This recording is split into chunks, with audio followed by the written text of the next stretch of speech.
Hello everybody.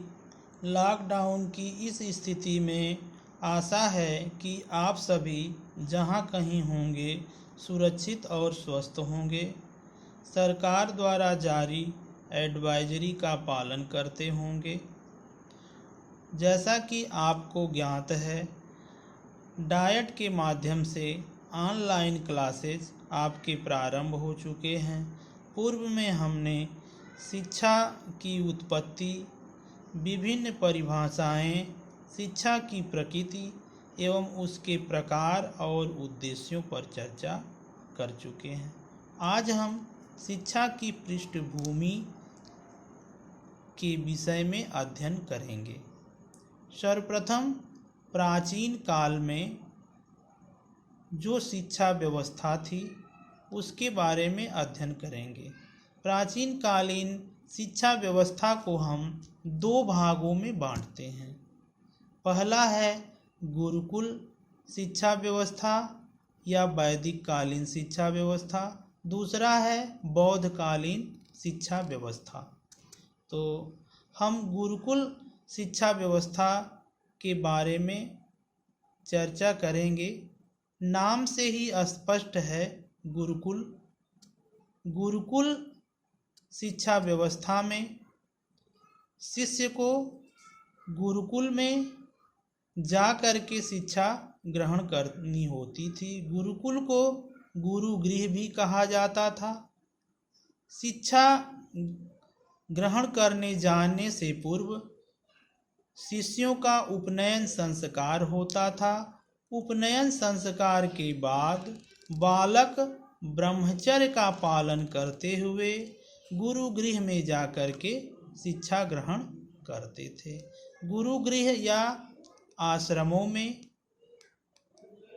छात्रों को शिक्षा के साथ ही विभिन्न तरह की आचार व्यवहार की बातें सिखाई जाती थी। आश्रमों में शिष्यों का दायित्व होता था कि वो शिक्षा ग्रहण करने के साथ ही आश्रम की संपूर्ण व्यवस्था का दायित्व उनके ऊपर होता था।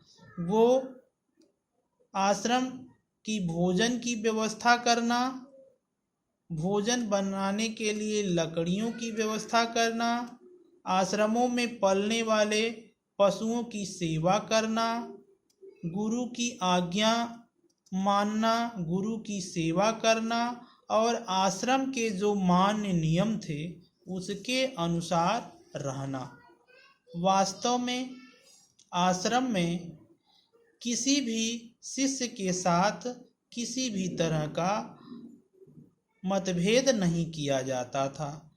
आश्रमों में एक राजा के परिवार से आए हुए बालक और एक गरीब ब्राह्मण परिवार से भी आए हुए बालकों के साथ एक समान व्यवस्था थी और उसी व्यवस्था के अनुसार बालक रहते थे।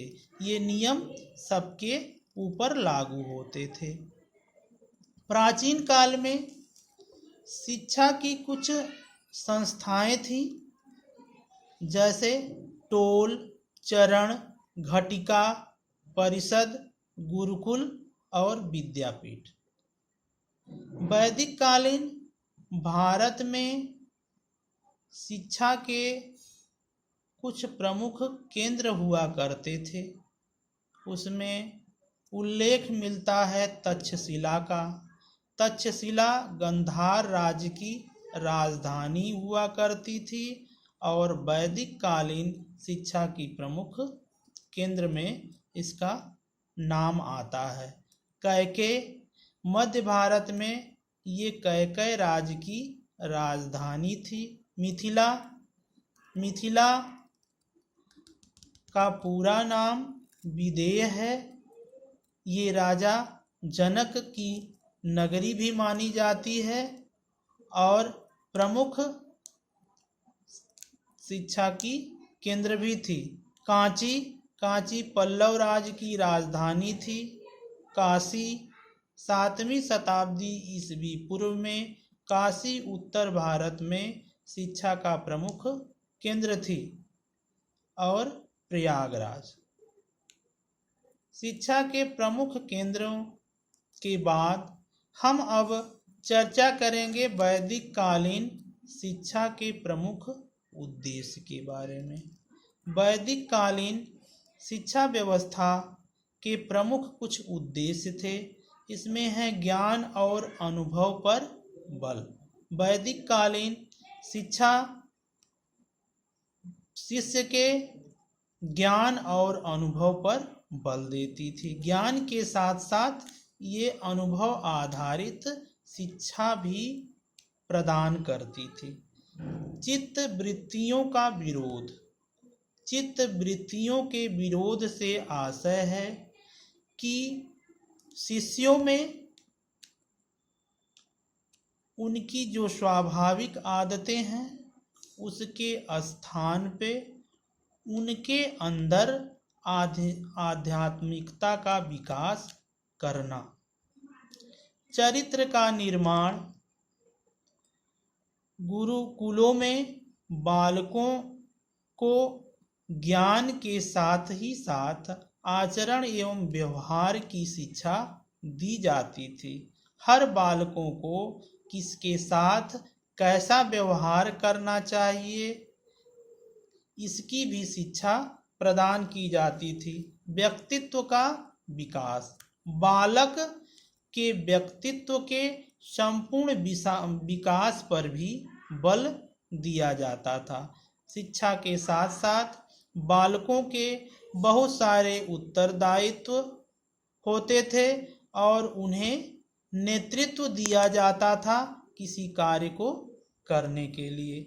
नागरिक और सामाजिक कर्तव्य पालन की भावना का विकास। बालकों में नागरिकता की भावना और उनके जो कर्तव्य हैं उसका भी उन्हें बोध कराया जाता था। सामाजिक कुशलता की उन्नति।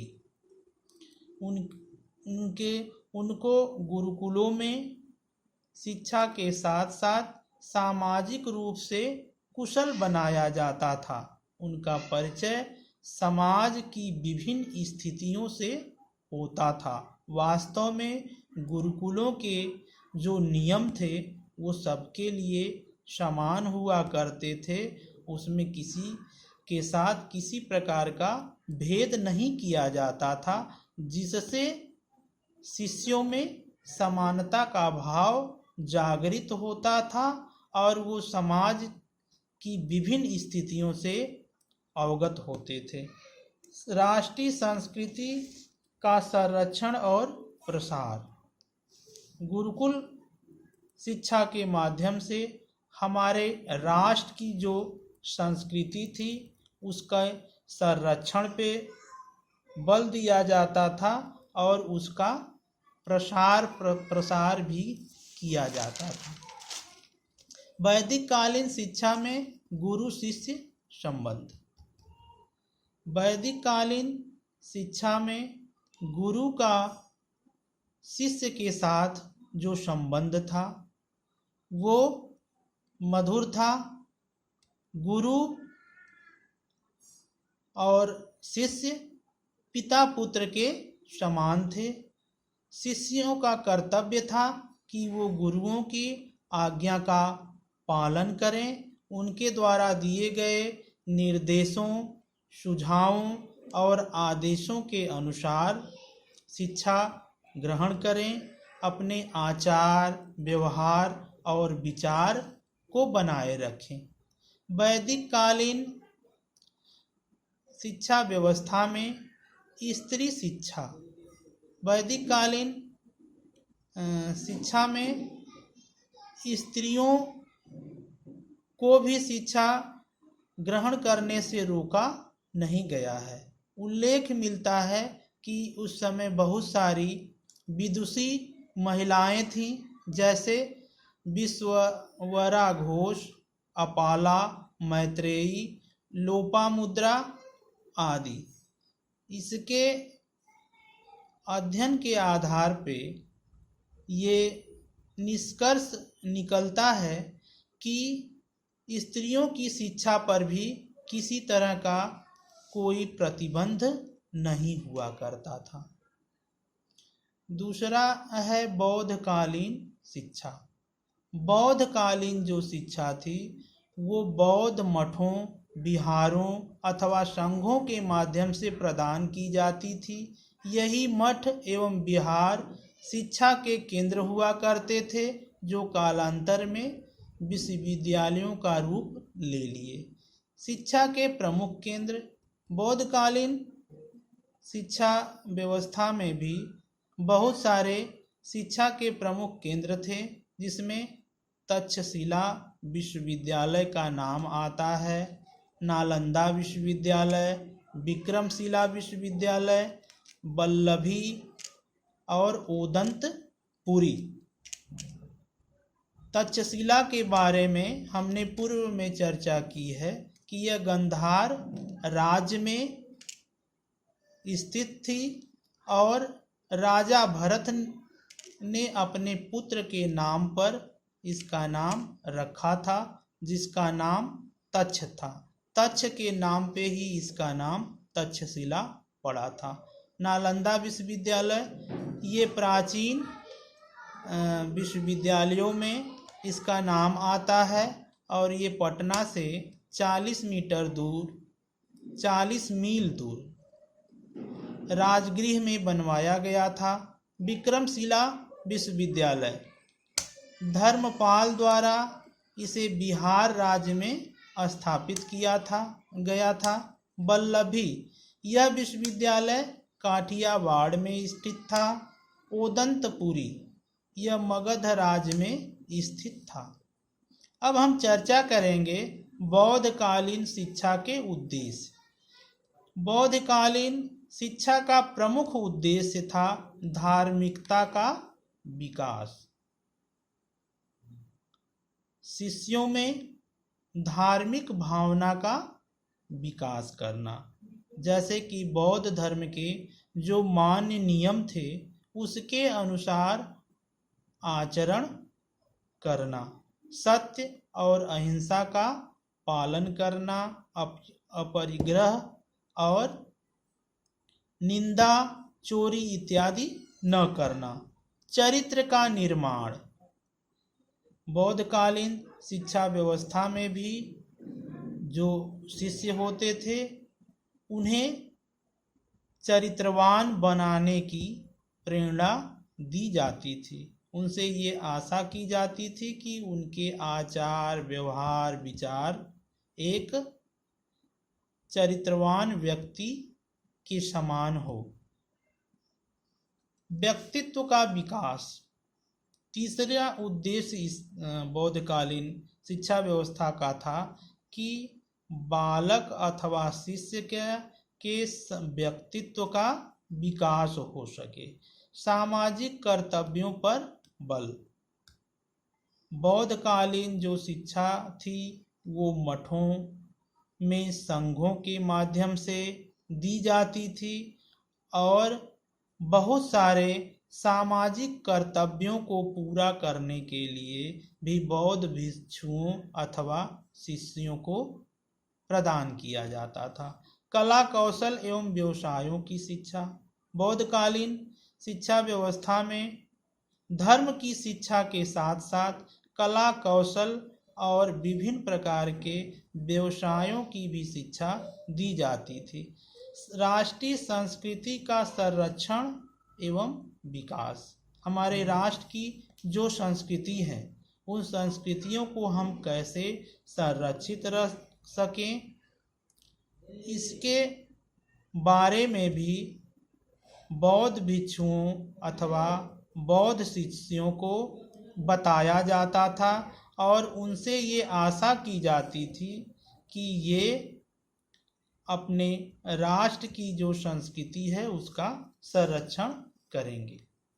के बाद आता है बौद्धकालीन शिक्षा की विशेषताएं। सभी के लिए समान शिक्षा। बौद्धकालीन शिक्षा व्यवस्था की ये प्रमुख विशेषता है कि सभी के लिए ये समान थी। इसमें किसी के साथ कोई भेदभाव नहीं था, अर्थात लिंग और जाति के आधार पे बौद्धकालीन शिक्षा व्यवस्था में कोई भेद नहीं था। बहुत सारे उल्लेख मिलते हैं कि बौद्ध भिक्षुओं के साथ ही महिला भिक्षु भी हुआ करती थी, जो बौद्ध संघों द्वारा शिक्षा ग्रहण करती थी और बौद्ध धर्म के प्रचार प्रसार हेतु कार्य किया करती थी। केंद्रीय शासन व्यवस्था। बौद्ध काल में शिक्षा संघों के माध्यम से दी जाती थी, जिससे शिक्षा के प्रसार में एक रूपता आई और उसका प्रशासन सुचारू रूप से हुआ। प्राथमिक शिक्षा निःशुल्क और उच्च शिक्षा सशुल्क, अर्थात बौद्ध काल में जो प्राथमिक शिक्षा हुआ करती थी वो निःशुल्क थी और उच्च शिक्षा के लिए शुल्क लिए जाते थे।